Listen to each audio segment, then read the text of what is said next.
Let's eat binagoongang baboy na may talong and rice. Ang sarap guys. Binili ko lang to sa karinderya kay Ate Rose sa Pangasinan. Kain tayo ng lunch, guys. Excited na rin kumain. Short vlog lang kasi ang kaya ko guys kasi para hindi ko na siya i-edit halos. Kasi nga, dami kong ginagawang tinatapos na task sa aking work. So, unang subo, kain tayo. Nagbebenta din sila ng lutong bagoong, sausawan, pang mangga, gano'n. Pang singkamas, ang sarap talong.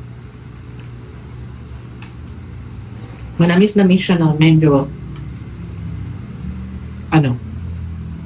maanghang.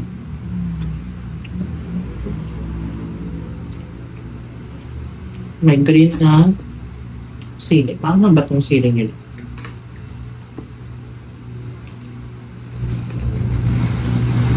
Konti lang. Ang sarap. Perfect. Pagkapangasinan kasi Ate Rose, kaya marunong siya magluto. Well, lahat naman tayo marunong magluto. Pinag-aaralan lang. Pinapanood ko pa rin yung Cleaning Lady, episode 5, season 1 na. Episode 5, season 1. Oh. Kain tayo. Konti lang naman taba nito.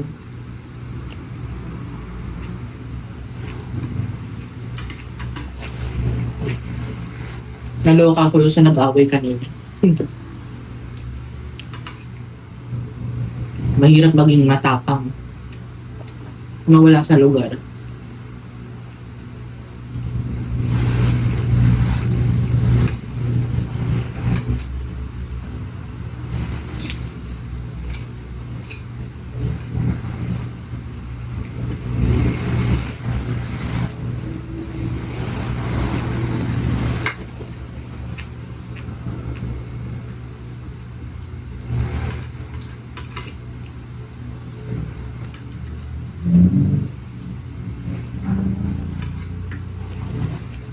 Five minutes lang siguro tong vlog.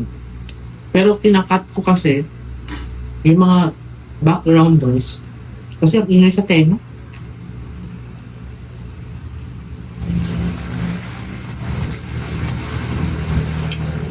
₱70 tong binagoong. In fairness si Ate Rose, kahit na mahalang gas, hindi siya nagtaas ng ng price sa paninda niya. Pero binawasan lang niya ng konti. Kung dati 6 yung baboy, ngayon 5 na lang. Discarte lang. Sa iba kasi, dati 70, ngayon 80 or 90, ganyan.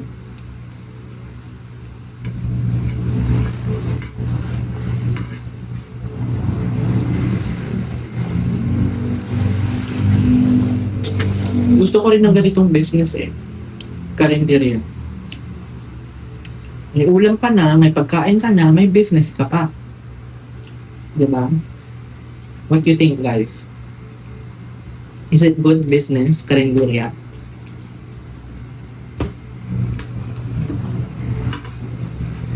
Yummers! Kain tayo!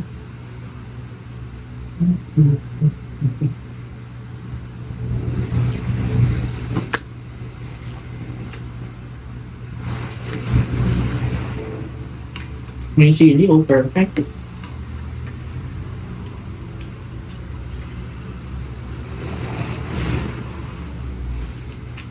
Tamis anghang. Perfect combination. Kaya nararamdaman ko na yung anghang. Mainit na yung mukha ko.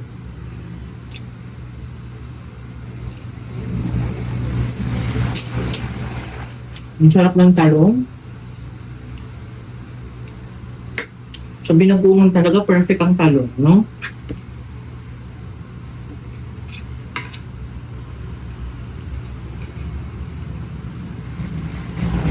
Pero sana hindi ako mangate kasi may pagka-allergy ako sa ano eh. Bagoong eh. Hmm?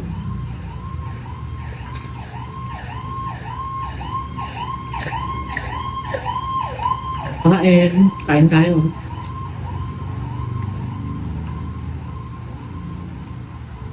Bakit matigas tong isang pork?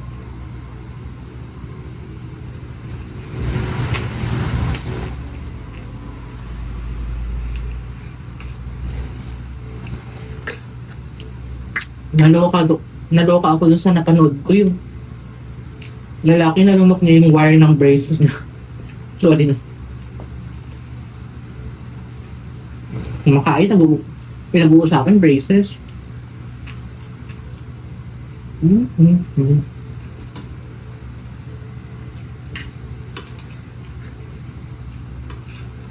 Kain na tayo. Thank you for watching. Thank you for joining my vlog. Please like, share, and subscribe. Bye!